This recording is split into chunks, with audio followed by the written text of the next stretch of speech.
The Athletic Football Show is presented by State Farm. State Farm offers surprisingly great rates. Whether you're a quarterback who calls plays in the huddle or an armchair quarterback who calls the game from your living room, State Farm has you covered with surprisingly great rates on car insurance. Because like a good neighbor, State Farm is there. Get a quote today. Did you guys know that ticket prices for sporting events actually go down right before the game? They do. And there's an app called Game Time that helps you find the best last-minute deals. You can actually get up to 60% off. They even guarantee the lowest price, or they'll credit you 110%. Crazy, right? But there's more. Right now, Game Time is hooking you up with a $10 credit to try them out. Here's what you do. Download the Game Time app in the Google Play or Apple App Store. Click on the Account tab and then redeem code. Enter The Athletic. Again, that's The Athletic, all one word, and get 10% off your first purchase. This is free money, guys, but don't wait on this one because the credit is only available to the first 1,000 people who redeem the code. So what are you waiting for? Download Game Time now. Best seats, lowest price, guaranteed. This is the Athletic Football Show.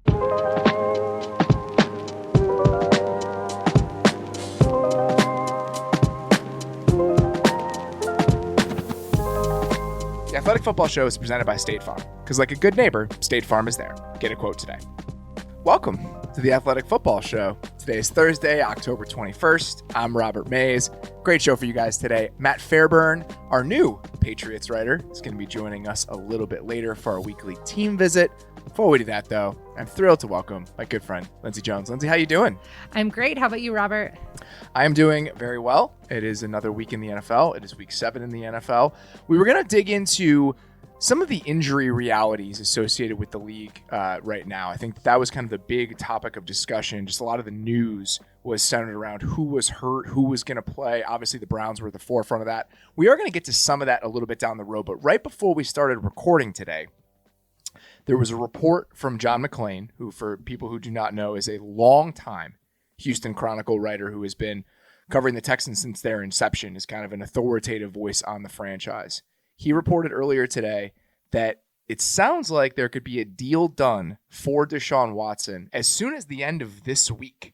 And with the trade deadline a couple weeks away, it's not shocking, but it feels like there's a lot to unpack here. I don't know how far down this road you want to get right now, but it definitely felt like something we should talk about because it's going to be a huge topic of discussion here over the next couple days. For sure. And this was all kind of developing as we were starting to record tonight. So I think there's probably a lot that's going to be developing tonight into Wednesday, or this is Wednesday into Thursday, and certainly over the next, coming days, coming weeks, depending on how long this takes. It's very complicated, right? And we've talked about a lot of the... So complicated. It's really hard to look at this from a purely football standpoint, because if this was strictly a football story, a trade would have happened probably a long time ago because... Or not at all. Or not at all. They just refused to make it happen because he was playing. So, but basically, just to kind of reset where exactly we are right now, there is nothing that is preventing Deshaun Watson from playing right now from a league standpoint.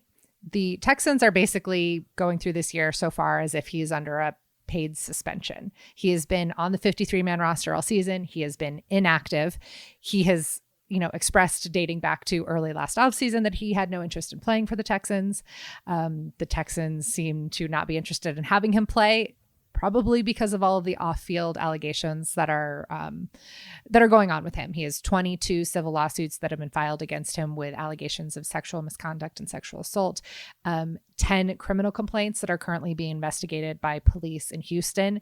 No formal charges have been filed. So it's all really complicated because it's not just so easy to say like, okay, the Dolphins are desperate right now. They're 1-5. Tua hasn't been playing great. Their offense has been stagnant. They have long been believed to be the front runner, the team that would be most likely to pull off a trade for Deshaun Watson. But you just can't look at it strictly from a football context. And there's a lot of questions that we do not have answers to right now. The biggest question that I've tried to address in columns dating back to probably going back to March even is, what mechanisms are out there for a situation like this with Deshaun Watson? Could he go on the commissioner's exempt list? Could he be suspended? And we just don't have answers for that right now. I will say a trade to a team like Miami, who would want him to play, I mean, I don't believe that the Dolphins would trade for Deshaun Watson in the middle of the season to do what the Texans are doing and making him their inactive third quarterback. So if he were to be traded to a team that intended to play him, that would force Roger Goodell's hand, or it should at least force Roger Goodell's hand to make some sort of announcement or decision or provide some sort of clarity about this situation. It's an unprecedented situation. So the fact that the league has largely been okay to like rest on precedent here, that's not going to hold up once he's in a situation to potentially play. He probably shouldn't play. Yeah. And that's why something should be done. And it does seem like this would force the league's hand and just push them to kind of make a decision in a way that they haven't at this point. I mean, there's just so many knotty things to get into here. I mean, with the Dolphins, yeah, they're 1-5, and this is a plan moving forward. But as a franchise, like it seems so difficult to push all your chips in at this point for Watson with everything that's going on. I mean, I hesitate to even get into some of this stuff because until it actually happens and until we actually have to explore some of it, it's all speculation. And there's just so many different things that you have to take into account here. Yeah, I mean, we don't know. I mean, the grand jury has not been called yet, or this case has not been brought before a grand jury. We don't know if formal charges will come. We don't know what will come out of a trial. We don't know what is going to come out of the civil trial. I think the only thing we can say with certainty about the civil process is that is going to take a very long time. And this is not something that we're going to have resolution for next week, next month, maybe not even next year without some sort of settlement situation. I mean, this is just not something that is going to move quickly. It has not moved quickly. I mean, if you would have told us back, March 20th, when this was all kind of starting, that we'd be not that much closer to any resolution in the end of October than we were then, that's really where we are right now. So this is going to be a big developing story. It's going to dominate your Twitter feeds. There's going to be a lot of really bad takes on there. And it is my goal to make sure that we are not the ones with bad takes. Hopefully this is a place where you can at least have some nuanced conversations and understanding about why this is all really complicated and not as easy as just saying like, well, how would he fit in the Dolphins offensive scheme? Right? Yeah, I don't want to do that. I just don't think there's any reason to do that. There are just so many different things to take into account. And I'm sure we're going to hear a ton of different rumblings and rumors and does this news affect how other teams are, how urgent they are to get involved in this? Was it leaked for any sort of reason? I mean, there are just so many. And that is certainly fair. And we will. It's 2 weeks away. I mean, is this like a get in now, or we're going to trade him? If you were flirting around, if you were one of those other teams, I don't know, the Eagles or the Broncos or one of these other teams that could have a long-term quarterback question, this is your chance, because if they don't pull the trigger, the Dolphins are going to. Are the Texans trying to drive up the market? I mean, there's a lot of those things that are fair questions to ask. And I know our Houston Texans reporter, Aaron Reese, is going to be doing a ton of reporting on this. A lot of us are doing digging, and we will definitely have a lot more to get into as this develops over the next few days and weeks. Yeah, so obviously check back at The Athletic for everything that we're going to be doing on this. I'm sure we will be talking about it on this show as well. But for now, we're going to move on. We're going to talk about who has the most at stake in the NFL in Week 7. This is something we do every single week. Lindsay, why don't you kick us off? Yeah, this is kind of a fun week. There's some interesting, a few interesting games. There aren't as many that are like jumping off the screen at me as did the last couple of weeks. But for me, the biggest storyline of the week is in a game that's actually not that interesting, but it's Jared Goff returning to Los Angeles to play the Rams. And I'm putting Jared Goff as the guy who has the most at stake this week. And it's not so much as how will he play when he's facing his former team. It's more like he is clearly at a crossroads in his career. He's at a really bad place. The Lions are in a really bad place. He has been publicly called out by his head coach, who has then walked that back a little bit in the days since they got blown out by the Bengals. And Dan his post game press conferences are a roller coaster, man. It's must watch. There's a reason I'm not an NFL head coach. I think I'm too emotional to be in charge of anyone, and he reacts to some of this stuff the way I probably would, which is, again, there's a reason that I'm not in charge of anybody. He's in charge of an NFL franchise. Yeah, it's quite a roller coaster where you get the immediate post-game Sunday where we've had tears a couple of weeks ago. The tears are kind of what I'm referring to. We have had him directly calling out his quarterback, which isn't necessarily unwarranted. Jared Goff has been objectively bad for much of this season. But then, a couple days later, he's like, we really support Jared, and, we all need to play better, and I believe in him and all that sort of stuff. But this game has so many just like emotional layers to it. Jared Goff's exit from Los Angeles is one of the weirdest things that has happened in the NFL in a while, where you go from taking a guy you're taking a team to a Super Bowl a couple of years ago, where he played well in a bunch of games to get them in position to go to the Super Bowl. So, it's not like he didn't have good times in Los Angeles, but very clearly fell out of favor with Sean McVay pretty quickly. Sean McVay found a way to upgrade while on vacation in Cabo, which this was another sort of scenario that would be, very scandalous, right? But instead it was like finding your new football spouse while you're on vacation in the offseason. The Lions gave Stafford the right to seek a trade out, right? Like it's no longer tampering when all of that stuff is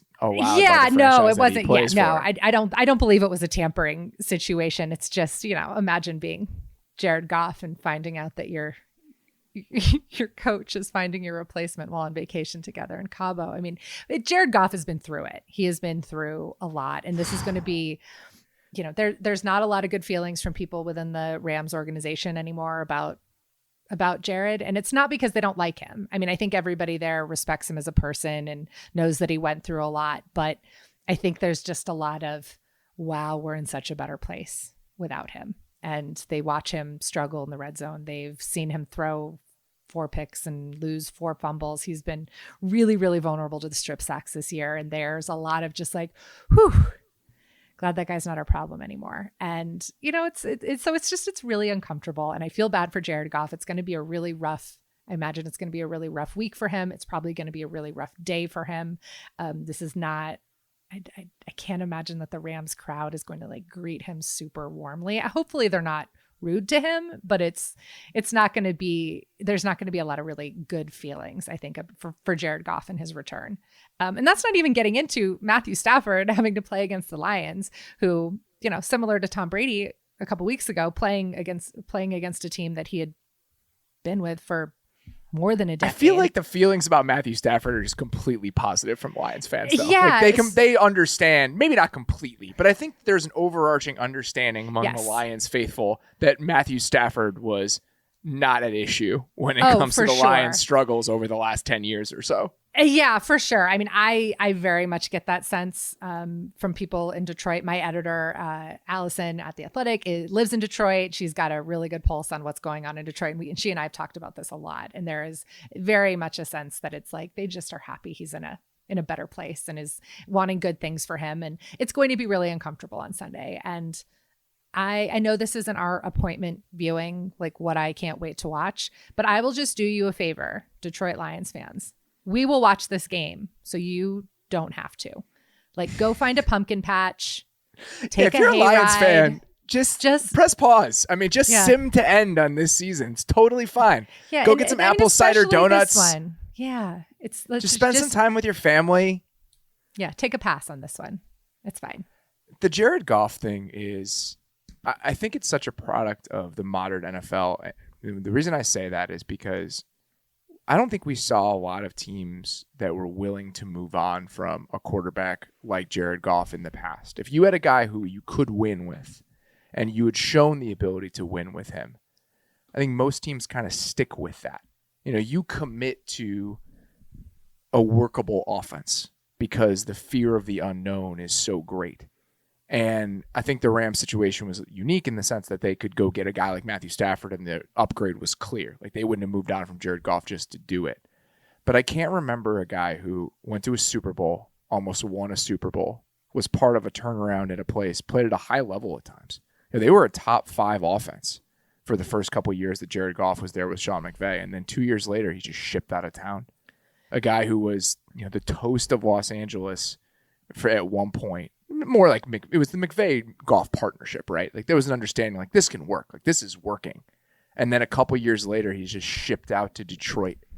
Like on a human level, it's hard to deal with. Like you've committed to this version of yourself and this version of your life, and then suddenly you're just in Detroit on this rebuilding team in a situation that could not be any more disparate than the one that you just left. Yeah, I mean, he's been on a really bad team before. I mean, the Rams team that he came into as a rookie was really, really, really bad. I believe he started 0-7 once he finally became the starter there. It might have even been 0-9. But it was a really bad situation. They had really good defensive players, but they were very limited. It was a really rough start. So it's almost like, he's been at the lowest of the lows of the NFL. He's been at the highest, and now he's all the way back here. And look, he has not played well. This should not be written off as like we're giving Jared Goff a pass, because he has not played well. And the fact that the Lions have not won a game, he is a big part of that. They have a lot of other things going on. We're going to talk about some of the teams that are having really bad injury issues. The Lions are right up there. I mean, they have had as bad of injury luck as anybody in the NFL. You can question some of the red zone play calling. You can look at the offensive talent around him, the skill position players that they have, specifically with their wide receiver group. But if Jared Goff, I mean, he was the number 1 overall pick in the draft a couple of years ago. At one point, I believe played the Super Bowl 3 years ago. Highest paid NFL, highest paid quarterback for probably a brief amount when he got his new contract in LA.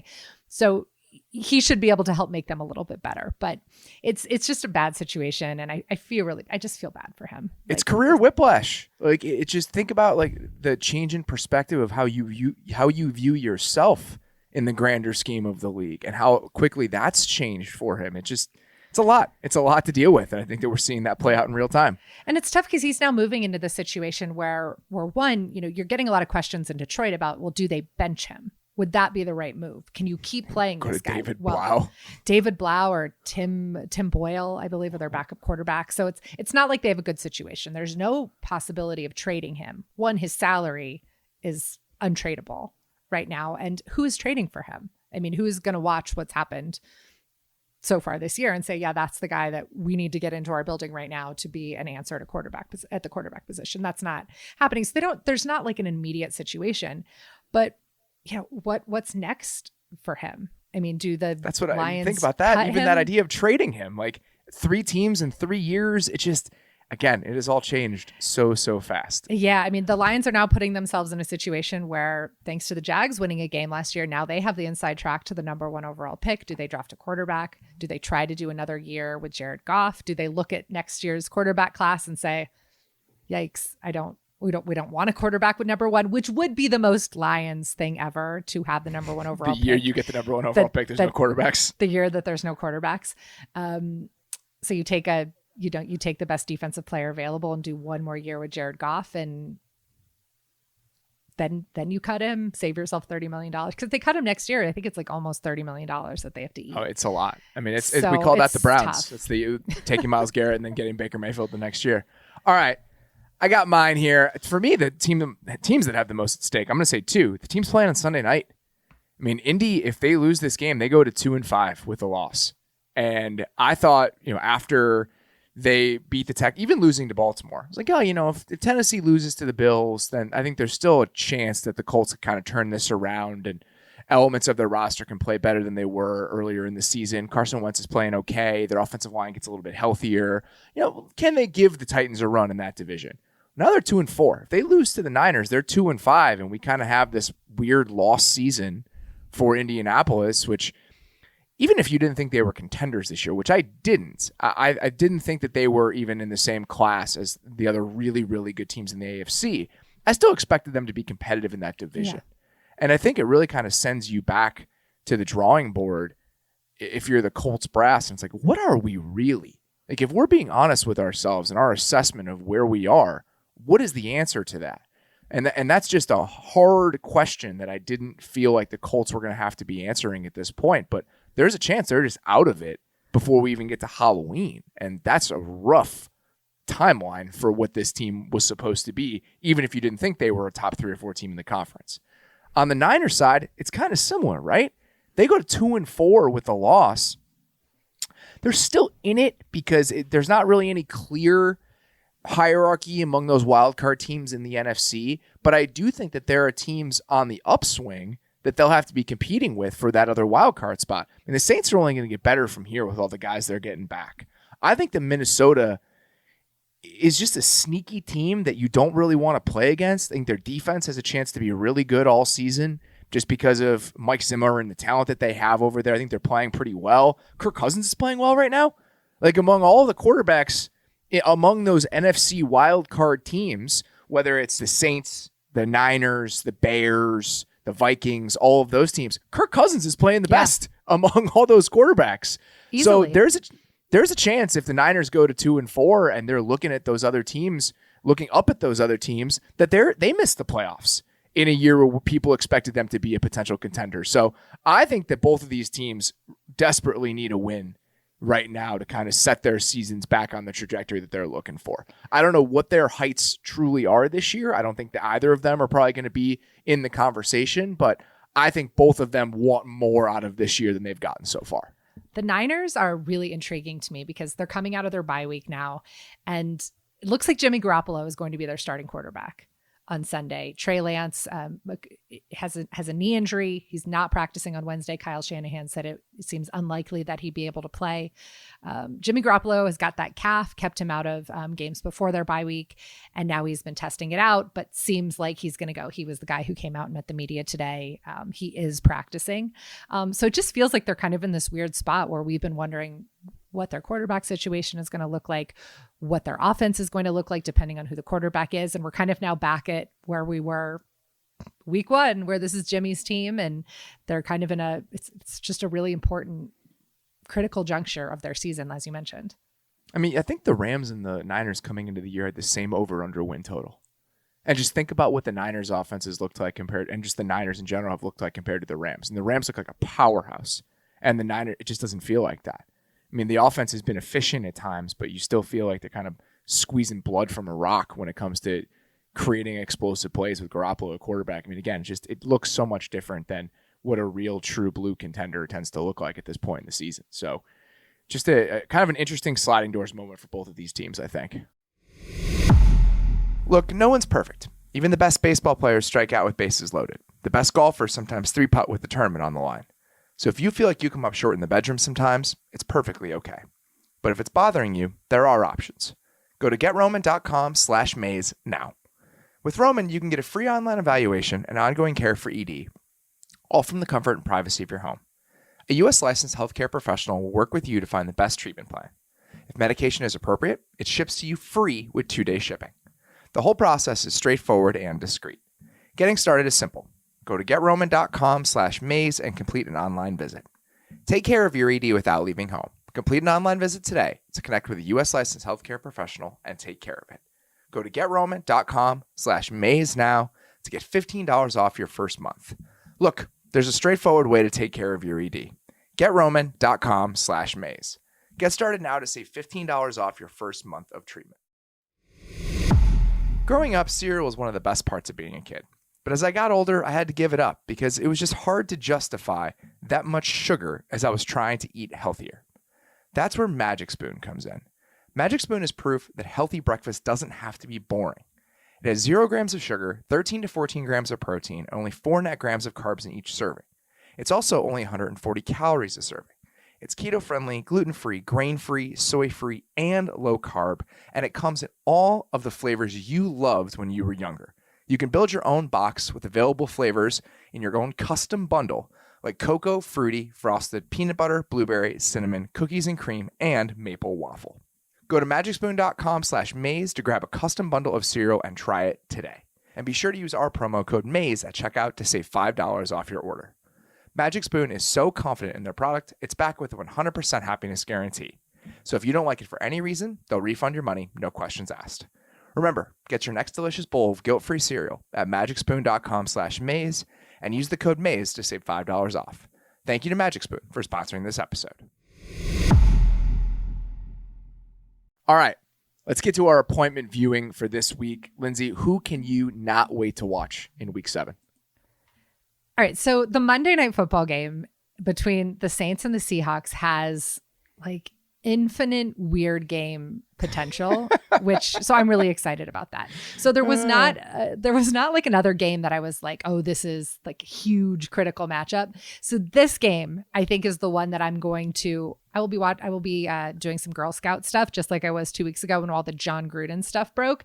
But I will be sitting down on the couch with my daughter so she can watch all of the weird stuff that is going to happen. I'm going to have to try to explain to her Jameis Winston, which seems really like a really big challenge to try to explain a 5-year-old the Jameis Winston football experience. Or just Geno Smith. Try explaining the Geno Smith trajectory to her. Like, well, he was drafted by the Jets in the second round. And then he was punched in the face by his and then he got punched in the face. And then this guy with a beard stole his job. And it was that in and of itself is a difficult conversation. It's going to be very complicated. But I think it's also kind of sneaky interesting because the Saints have kind of fallen off of my radar a little bit over the past couple of weeks. One, because they were on a bye week last week, and then they just had some games that weren't as interesting. Like I believe they played the Washington football team before the bye week. So that was one of the games that, I caught back up on after it was over.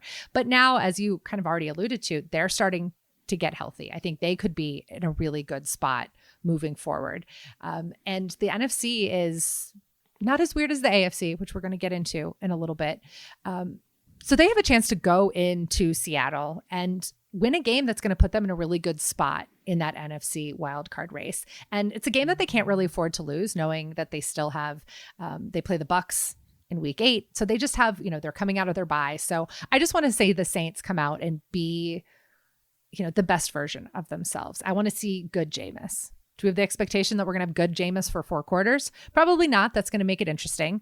But I want to just see them take the next progression of what more can this offense do? Are they going to continue to kind of shield Jameis Winston, or is he going to be the reason that they win games? I think the hope is when you get everyone back, you can minimize his impact on the game as much as possible.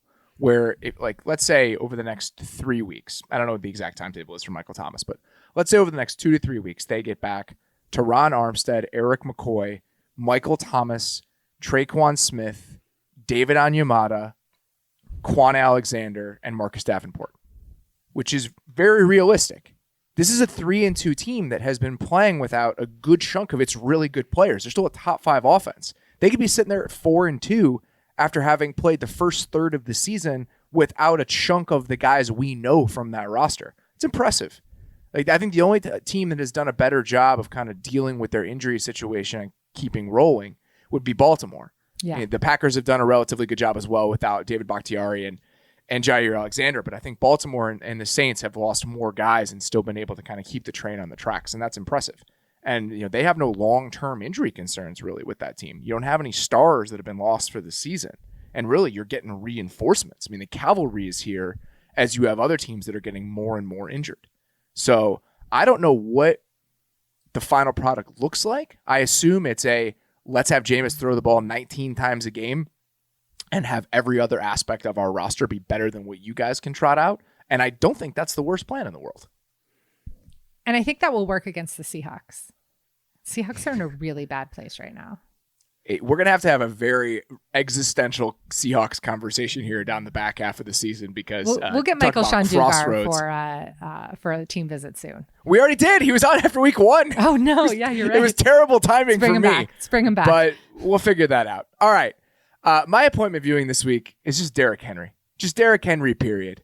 We don't really get a chance to talk about the Monday night games on this show just because of the timing and the way that the schedule is. He was a revelation again on Monday. Nothing he does at this point should be surprising. I mean, the way that he's just in his own world. He's in his own world at that position. I still think Nick Chubb is like a special back. I love watching Nick Chubb run. But when you consider the usage and effectiveness of Derrick Henry and just what he is for that offense, it's absolutely wild. He has 51 more carries than any other running back in the entire league. He's on pace for 400 carries this year, and it hasn't dinged his effectiveness at all. They're 4th in rushing DVOA. He is shattering every norm there is about a running back and workload. It's insane. He has 587 yards after contact this season. That's 64 more yards than anyone else has, period, of any kind. He, in the 4th quarter this year, has produced 13.4 total EPA in the fourth quarter. He's been worth 2 touchdowns in the fourth quarter over the first 6 games of the year.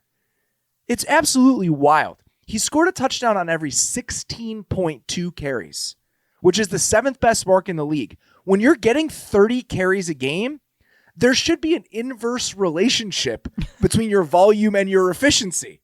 And it just doesn't apply to him. The rules and how we understand the value of that position and what you can be for an offense in the modern NFL, he completely flips them on its head. They've had to deal without Julio Jones, without A.J. Brown, with a new offensive coordinator. They've gotten their offensive line dinged up. They lost Taylor Lewan halfway through that Monday night game, whatever it was. And their offense has survived because he has been an absolute monster. I mean, what he does for them is unlike anything anybody else at that position does for their team. And it's allowed them to sustain. I mean, it's not hyper efficiency. If you look at it, I mean, their rushing success rate isn't that great. When you run the ball that much at teams you know you're running the ball, it's hard to be truly, truly dominant all of the time and as an outlier, but they're still able to create explosive plays. I mean, he's just unlike anything. The experience of watching him is unlike any other running back in the league at this point. So who does he get the pleasure of running against? The Kansas City Chiefs. And What that's could why I'm excited to possibly watch go wrong? it. That's why I'm excited to watch it, because there's a chance he has like 3 60-yard touchdowns. The physicality he runs with is amazing, right? I mean, just obviously when you watch him, just his stature, that is unlike any other back that we've really ever seen. I mean, especially in the modern era. But the speed, it's the fact that after he gets to the second level, he can take one to the house anytime. There are so few running backs of any build that have that level of explosiveness. And the fact that this is a 250-pound guy that can make a house call anytime he touches the ball, it's fucking crazy. Like it's absolutely insane. I don't know. I don't know what you do to try to defend him. I know there was the clip of Micah Hyde kind of like squaring him up on Monday night, and people, on Twitter, it was like, oh, how scary. And like Micah Hyde literally did the best you could possibly do. But how freaking terrifying is that to be the high safety, the only guy left, and see that guy coming? I mean, there's not enough money in the world. There is not enough money in the world. It's one of my favorite kind of things to consider is I might like actually make a team of it at some point. Like the dudes who are just, you don't want to go to the office, like the you don't want to go to work team that you have to play against. And there are a lot of defensive players that are like Cam Hayward. Like there's not enough money on planet Earth to make me go there for 60 plays and have to deal with Cam Hayward. There just aren't. No, absolutely not. Derrick Henry is a running back on that team. Like if you are going to have to go in there, that's why he averages 6.5 yards per carry in the fourth quarter or whatever it is. Because by that point, you just don't want to do it anymore. You just have no interest in having to tackle him at that point.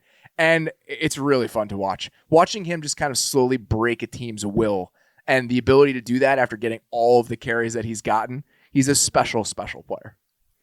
So we're going to set his line for Sunday. You and I are not the betting folks. We can run this by Nate and Sheil on the next show, but at like over under 250 rushing yards. That sounds good. That sounds good. On 58 carries, because at this point, that's what they do. Because why not?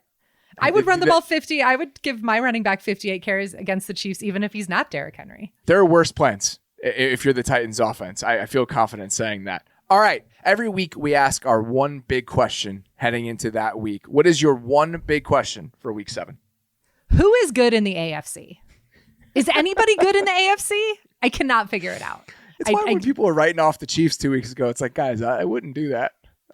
They absolutely are going to be around here at the end. Yeah, it's crazy. I mean, I'm very much guilty of this. I think a lot of us did. We went into the season thinking, okay, we're looking at the AFC and it is the Chiefs. There's a small gap. There's another group of teams that it's the Bills, the Ravens, maybe the Browns in that conversation. Then there's kind of another gap. Now there doesn't seem to be a huge gap. I still think after Monday night, I still think the Bills are the best team in the AFC. I think they're one. I do too. Bad fourth down play call, not decision, fourth down play call and fourth down execution from winning that game, beating the Titans on Monday Night Football. And we would say, okay, the Bills are clearly the best team in the AFC, but every AFC team now has at least one pretty bad loss on their resume. There's not really a gap between the very top team, maybe between the first team and the sixth team, even the seventh team. I mean, I think we're getting separation from like the rest of the group that's not going to make the playoffs. But that top group is so jumbled, and it's so hard for me to make sense of who's the best team, who's going to get hot at the right moment. And yeah, a lot of people want to write the Chiefs off right now. And we make jokes about the Chiefs defense because the Chiefs defense is a joke. Like it objectively is a joke, but they still have the best quarterback on the planet and one of the best head coaches of all time. So you have to believe that they will be in every game. They will be in every game and will have a chance to do something really special in the postseason. But I can't make sense of it. And I don't know if week 7 is going to give us much clarity on if the AFC is good or not. We are going to get Chiefs Titans. That's going to be a really, really good one. But I don't know. I don't know who it is. I don't know if this week's going to give us those answers, but I can't wait to find out. I want to see if last week and the way that they kind of found themselves with Brown and Julio back in the game, especially A.J. Brown, is an indication of where the Titans offense goes from here. Because, I mean, this is a group that, even if you had questions about their defense or questions about how much better this team was than other versions of the Titans offense we'd seen over the last couple of years, still a lot of talent on that team. I mean, Tannehill can still do what you ask of him in that offense, and they were rolling on Monday. And I would like to see if that version of it can stick around here, and if we can kind of pick up some steam playing against the Chiefs and keep it going over the next couple months. How did they lose to the Jets? It's a great question. It's a great question. I mean, Ryan Tannehill was running for his life. I mean, that was part of the issue, is that he was getting destroyed the entire game by the Jets defensive line, but a worthwhile question. All right. So what's your big question? All right. Mine is go back to the injuries a little bit. Who can weather this part of the season? Like, what are the teams that can hang around and stay relevant even if they're dinged up? Like with Cleveland. We'll talk about them in a sec with Thursday Night Football. Can other teams that are banged up stick around? Can they hang around? Because I think that's going to be the big question here, is the attrition comes every single year. So that's what I want to see. Can a team like the Browns maintain that? The Titans are banged up, really banged up. Can they still beat the Chiefs or stick around with the Chiefs and kind of maintain the inside track in the AFC South?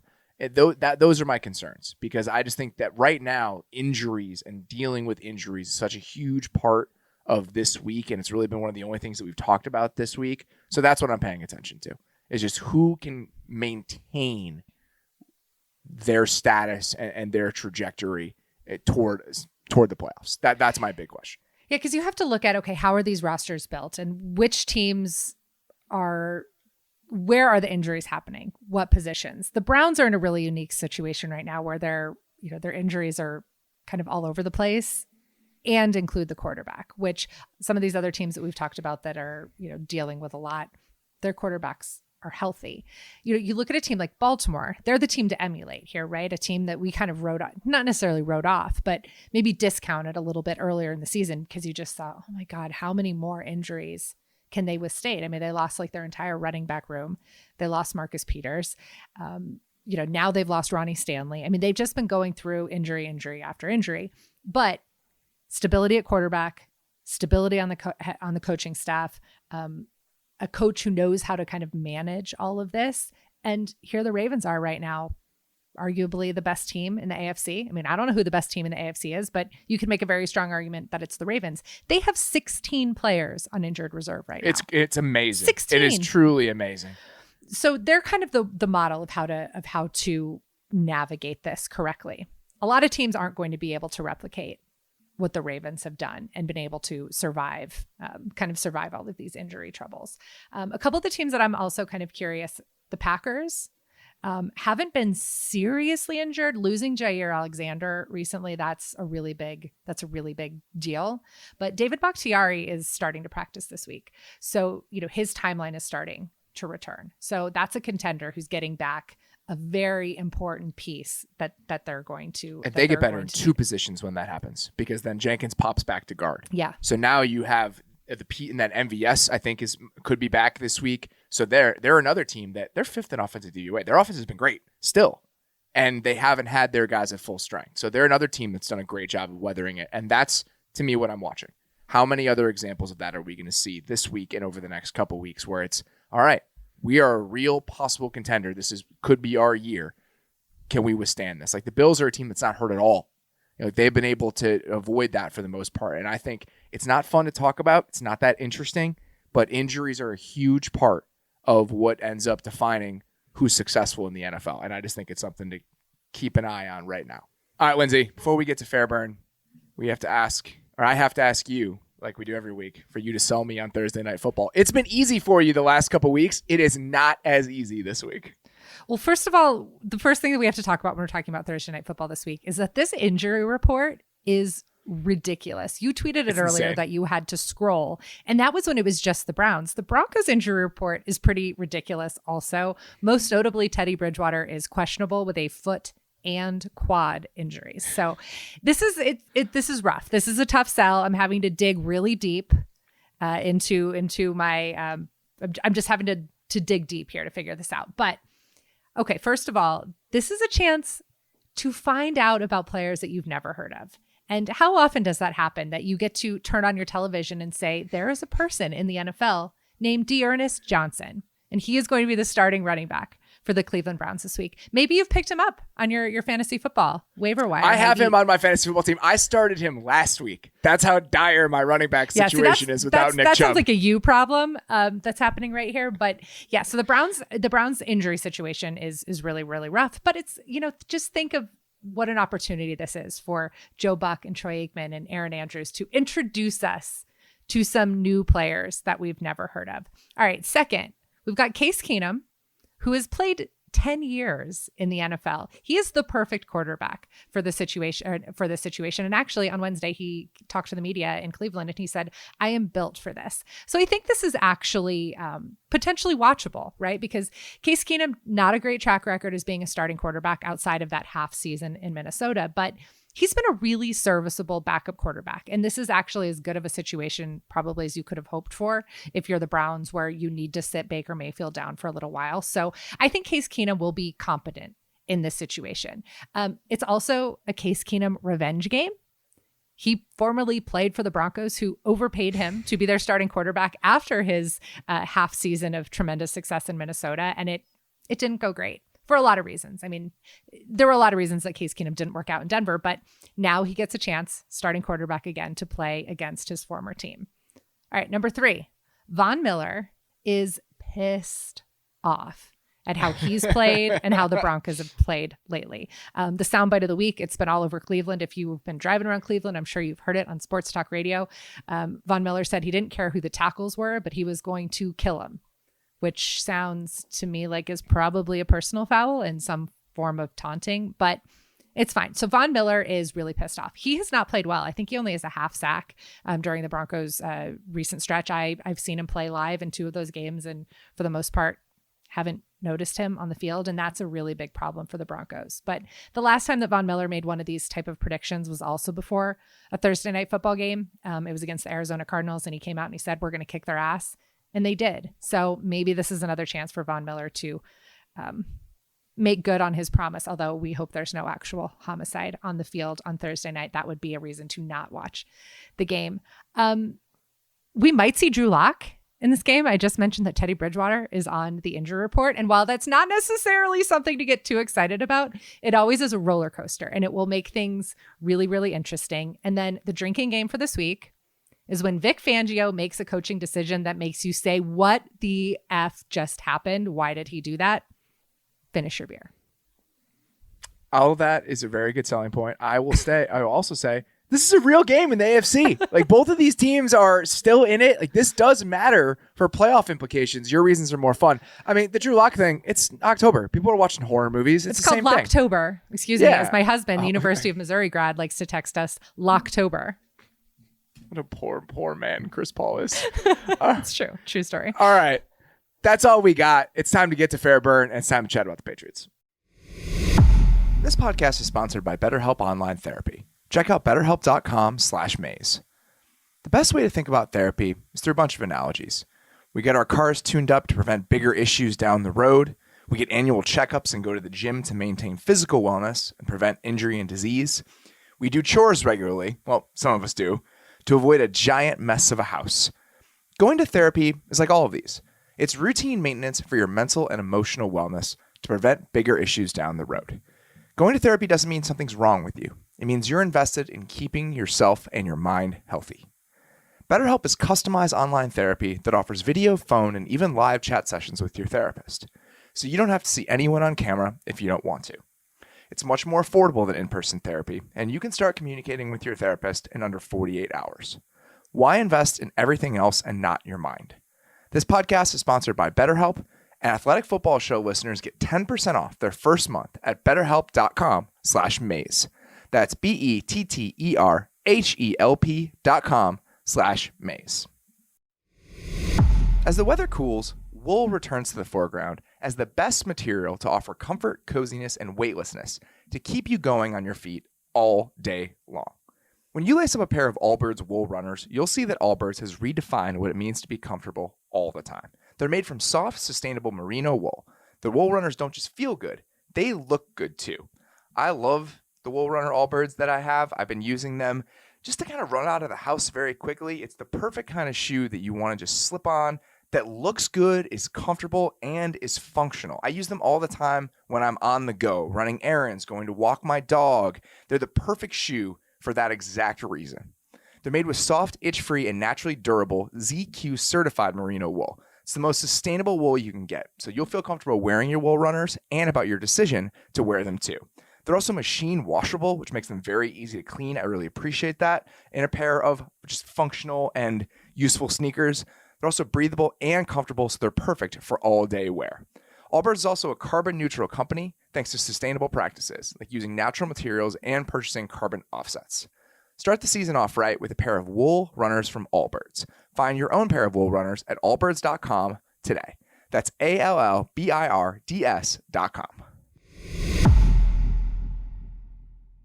All right, it's time now for this week's team visit. I am very excited to welcome very fresh New England Patriots writer for The Athletic, Matt Fairburn. How you doing, buddy?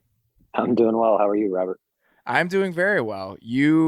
How long have you been on the job now? I don't know. That's a tough question. That's a hard one right off the bat. 6 weeks, I think. Since 6 week weeks. one. It was a few days week before seven. week We're one. week 7. Yeah. So a few days before week one is when I took the job. I've been actually in Massachusetts full time for about a week and a half. Oh man, look at you. It's all very new, but I wanted to have you on because I've gotten a lot of Patriots questions in the mailbag recently about where they're at, about what's going on with the Patriots. And I figured this was a good time to kind of debrief about New England. They're 2-4, and it feels like kind of a strange season where they're feeling out the Mac Jones stuff, and the defense is still pretty good, but I think there are questions about the Belichick era and some of the decisions he's made. So I feel like this was a good time to do this. The first question I wanted to ask you, though, obviously this is very new. You've covered the Bills for years, so you've watched the Patriots a little bit. But what is kind of the thing that you've noticed the most as you've done it every day? Whether it's the Belichick part of it, or the way the organization operates, or now that you have some closeness and proximity to the Patriots world, what has jumped out to you about it? It's a little bizarre to jump in at this time of the Patriots run here with Belichick. I'd say so. Because, it's the expectations are probably what jump out number one, whether it's inside or outside the building, is just the standard and the expectations nothing has changed in that regard, despite how much has changed for the team, and they spent a lot of money in the offseason. They still have the greatest football coach of all time, but they have a rookie quarterback. So 2-4 maybe shouldn't be a shocking record given the schedule, given, the fact that they have a rookie quarterback and he started from the jump. But there is still a very high bar here, especially from the fan base. And they're not really okay with letting a season slide by just because they have a rookie quarterback. So that's been an interesting part. It's been it's a lot of what people say it is, right? It's a tough nut to crack, this beat, and this organization. It's part of the challenge, is part of what excited me about the job, and part of what's interesting. And it's definitely, it's tough to get a read on Bill Belichick on a day-to-day basis with where he's at. But this is an interesting time for this franchise, an interesting time for Belichick as a coach, and it's been, it's been fun to see it up close. What's the rudest thing he said to you in response to a question that you've asked? I mean, I don't know if he's been particularly, it doesn't even feel like he's being rude, because he's that way to everybody. So he's very short. He's very to the point.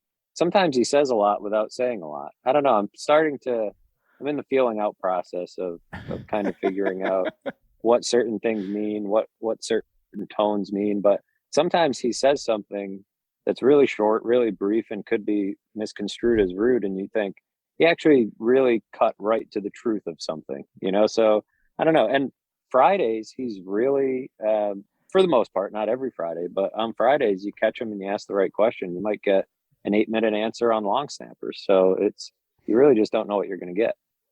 You got to bone up on your special teams and lacrosse. Those are the two things you really got to drill down on here over the next couple months. And Navy. Yeah. Listen, I bet you never thought that there'd be so many similarities between Bill Belichick and parenting a newborn, which I know you were also doing, where you're just trying to decipher, well, what does that sound mean? And what does he really want? And what do they feel about me right now? Because, yeah, Bill Belichick is a very complicated human being. And it's been hard to really understand or get a great sense of how he feels about Mac Jones. So can you give us kind of a realistic evaluation on Mac Jones's rookie season and maybe what you've learned about him through 6 games? It's interesting. It's jumped out to me that Bill Belichick has been very complimentary of Mac Jones. And I didn't know necessarily what to expect in that regard, because like you said, it's hard to gauge how he feels about certain things, but we also haven't really seen him with a rookie quarterback in so long.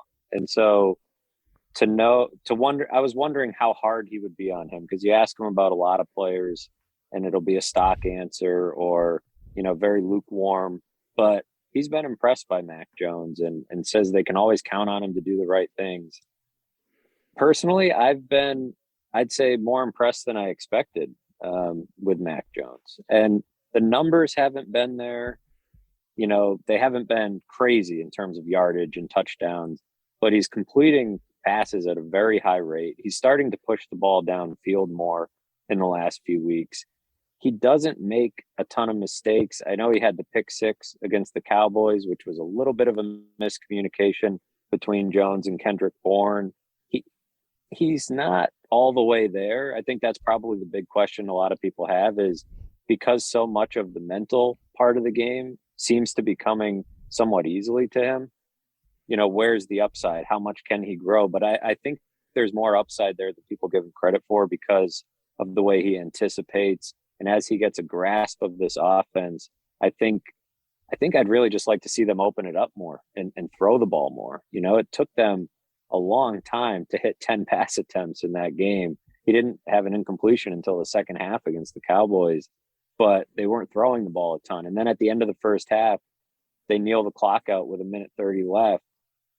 I just want to see them give Mac Jones an opportunity to try, and even if he fails, try and fail at the end of the half. Maybe he has a big mistake, or he had the mistake at the end of the game, but go for it on 4th down and overtime. Give him a chance in those big moments to show what he can do, because it seems like he has what it takes to come through more often than not. And that's what jumps out to me most, is that mentally and emotionally, he's very equipped to handle playing the position, not just in the NFL, but here in New England for Bill Belichick. Has the overall kind of conservative nature, both of the structure of the offense and the 4th down decision making, has it surprised you at all? I mean, just because for most of his career, obviously they played with Tom Brady, and when Brady was there, they were fairly aggressive on 4th down situations. A decade ago, they played at one of the fastest paces in the entire NFL. That stuff has shifted now, which I think is understandable to a degree when you have a quarterback and an offense that you don't trust as much. But for so long, this was an organization and a coaching staff that found every edge. every single small advantage there was to be gained, they seemed to gain it. And now it feels like even when we take circumstances into account, they're sacrificing some of those things. And it runs counter to what we've come to understand from this franchise. And it's hard to square those two things in my mind. I'm not sure how open he's been about some of those decisions or about the overall aggressiveness level that they've had on offense and on fourth down, but it really is difficult for me to kind of parse. Doesn't it make you almost think that there's some advantage he's found that we don't know about yet, right? Like exactly. Like, is he like galaxy branding this shit in a way that is ultimately beneficial to them? But I feel like I'm giving him too much credit in that way. Right. That's the weird reflex, I think, with Belichick that he has earned, by the way, is that anytime he does something, even something worth criticizing, you're thinking, what does he know that I don't know? Because the answer is a lot. He knows a lot that I don't know. But I wasn't surprised early in the season because it's like, okay, you have a rookie quarterback making his first few starts, and each decision in a vacuum can be explained away by circumstances like that. There's a rookie quarterback, the offensive line hasn't been good, whatever scenario you want to point to. But I think when you look at it in totality and think the only time they've gone for it on fourth down is when they were losing by 15 points in the fourth quarter to the Saints, when they basically had to go for it 3 times. Every situation that pops up, not giving him a chance, not giving Mac Jones the chance to go for it, it's been a surprise to me because I'll put it this way. I think, like we said, Bill Belichick has earned, the benefit of the doubt on a lot of things. And probably this included to an extent. You have to, there are variables at play. But this is a 2-4 team that, to most outsiders, I would say there were expectations, but expecting to win the Super Bowl with a rookie quarterback is probably unrealistic. Not to say they can't do it and climb out of this hole, because nobody ever wants to count these guys out. But why not lose by letting your rookie quarterback go for it on fourth down in overtime, right? The defense played 90 plays on Sunday. So fourth down near midfield, you've got a makeable fourth down. And yes, the offensive line has played poorly, but you have a makeable fourth down. Instead, you punt the ball back to a really good Cowboys offense that has kept your defense on the field seemingly all day. Your defense is gassed. That to me is just it. I thought the same thing in the Buccaneers game. You have a fourth down that's makeable, and you try a 56-yard field goal with your kicker who was limited on the injury report in the driving range. Why not lose? Look at what happened to the Bills the other night. Who's criticizing Sean McDermott for going for that fourth down and losing the game? Not many people, right? You go down swinging, and you trust your players, and you're able to lean on that as your answer. I just think letting Mac Jones try and fail in some of these situations really isn't the worst way to lose. And I think they've, protected him from some of that, and they've been conservative. I think the offensive line might be a bigger piece than Mac Jones. You saw Randy Gregory destroy 2 Patriots offensive tackles to sack Jones in under 2.5 seconds. That's going to make you hesitant to go for it. But to not have done it really in any situation is a surprise to me. It's uncharacteristic, like you said, although Aaron Schatz of Football Outsiders pointed out, this is a pattern that predates, Tom Brady leaving. It's been a trend for almost a decade now with Bill Belichick. So what do you think is the next evolution of this offense? What are you hoping to see, aside from them just being a little bit more aggressive and letting Mac Jones do a little bit more? What would you like to see, especially maybe with some of their new, the new additions, the guys that they brought in and paid a lot of money for this offseason? Yeah, getting more out of that 2 tight end set would probably be number one, because Jonnu Smith has, disappeared the last few weeks. He hasn't been getting snaps in the passing game. I think he was at 30% of the snaps on their passing plays last week. You sign a guy like that along with Hunter Henry, and the expectation is they're going to be on the field at the same time. They're going to be making an impact on this passing game. He had a bad drop against the Saints, and since then, really hasn't had a huge role. So finding a way to get him involved. Hunter Henry's been better in the last few weeks, but they're pushing the ball downfield more. I think just letting Mac Jones do a little bit more, I think, would be the big thing for me. Is let him throw the ball more and let him throw the ball in key situations, because they were throwing the ball on early downs at a really high clip in that Cowboys game. And then Randy Gregory had that strip sack and Mac Jones fumbled. The Cowboys turned the ball over. And after that, it was very conservative, a lot of running on early downs and kind of playing to keep the game close, it felt like. And you saw what Mac Jones can do at the end of the game when he hit that touchdown to Kendrick Bourne. He's got some of that in him. He's got probably a little bit more upside than people give him credit for, even though he's not jumping off the page with his 40-yard dash or his arm strength. He can, make some of those plays and anticipate those big plays in those passing windows. I think they're slowly opening it up. And I wonder at what point they really start to let it rip with him, because you're 2-4, what do you have to lose? When your online checking account balance is running low, the last thing you need is a $33 overdraft fee. Overdraft fees have gotten way out of hand. In 2019, traditional banks took $11 billion in overdraft fees. Chime does things differently. Chime is an award-winning app and debit card that saved its members more than $10 billion in overdraft fees with SpotMe fee-free overdraft. Eligible members can overdraft up to $200 on debit card purchases and cash withdrawals with absolutely no fees. Now you deserve to have financial peace of mind. Join the millions of Americans already loving Chime. Sign up only takes 2 minutes and doesn't affect your credit score. Get started today at chime.com/maze. That's chime.com/maze. Banking services provided by and debit card issued by the Bancorp Bank or Stride Bank N.A. members FDIC. SpotMe eligibility requirements apply. Overdraft only applies to debit card purchases and cash withdrawals. Limits start at $20 and may be increased up to $200 by Chime. Chime member overdraft fee savings based on eligible members' use of SpotMe versus $33 average overdraft fee. Overdraft fee data based on bank rate, checking account survey, and CRL June 2020 overdraft fees report. The personnel on offense, we talk about Jonnu Smith a little bit and just the tight end sets, but then you talk about the offensive line. That was supposed to be a strength of this team coming into the year. And through injury and just inefficiency, it has not been. Ineffectiveness, it hasn't been. And so I kind of think, taking a step back and looking at the long-term view for this offense, what do you think the plan should be? Like, what do they need a year from now? What is the support system that they should be putting around Mac Jones? Because the moves they made this offseason, and you correct me if you think this is wrong, but it seems like it was, we need functional players at the skill position groups. That's what Nelson Aguilar and Kendrick Bourne and the tight ends are, because we didn't have that last year. We're willing to pay up for functionality at those spots, and the offensive line will be a strength. Now it just feels like, well, that functionality really caps us out.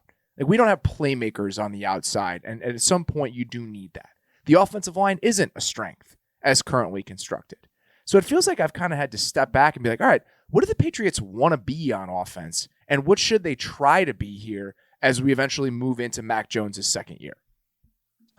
Yeah, that's I think a key question, because a year like this is only worth it if there's a payoff on the other end, right? If you're building towards something. And when you've built an offense that for the most part looked like it was built, besides the quarterback needing to develop, now there are some questions about that. I think there are questions about just how functional Nelson Aguilar is as a wide receiver. For $11 million a year. Kendrick Bourne, I think, has played pretty well.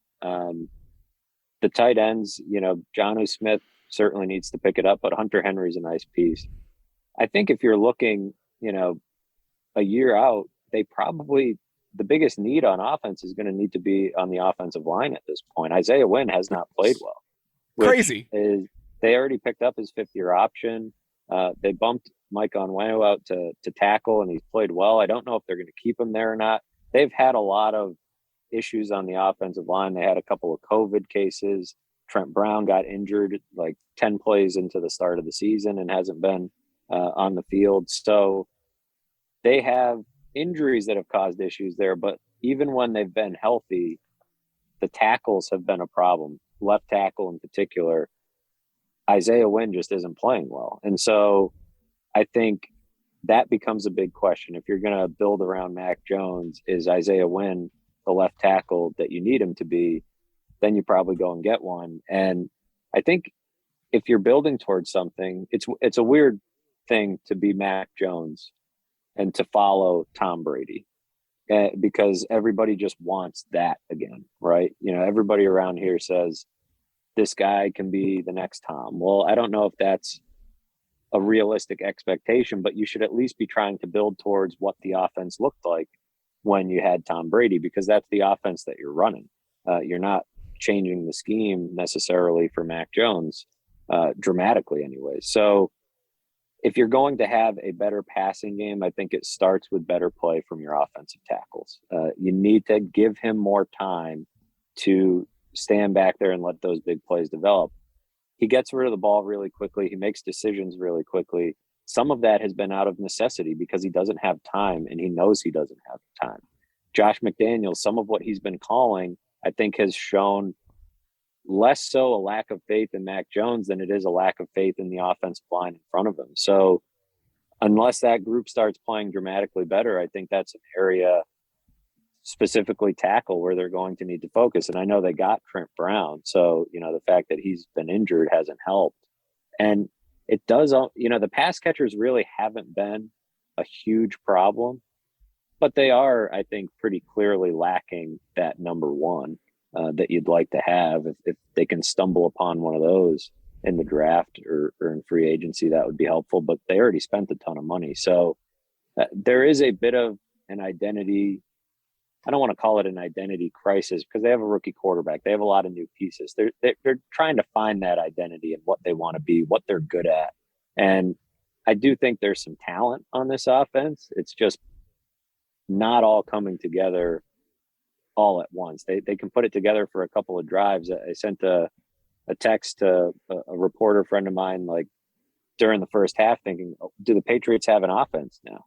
Because they were really firing early in that game, and then it just disappeared until that long touchdown. So that's to be expected with a rookie quarterback. But I guess that's the long answer to your question. The short answer is until they know what Mac Jones is best at and what suits him best, you know, that's what they need to lean into. And I think that's part of what this season is about for them, figuring out what they have in Mac Jones and how to build an offense around him.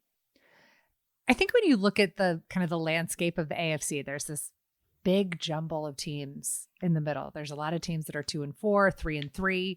And you could probably make an argument that the Patriots are the best 2-4 team out there, just given the losses that they have, how they've lost them, et cetera.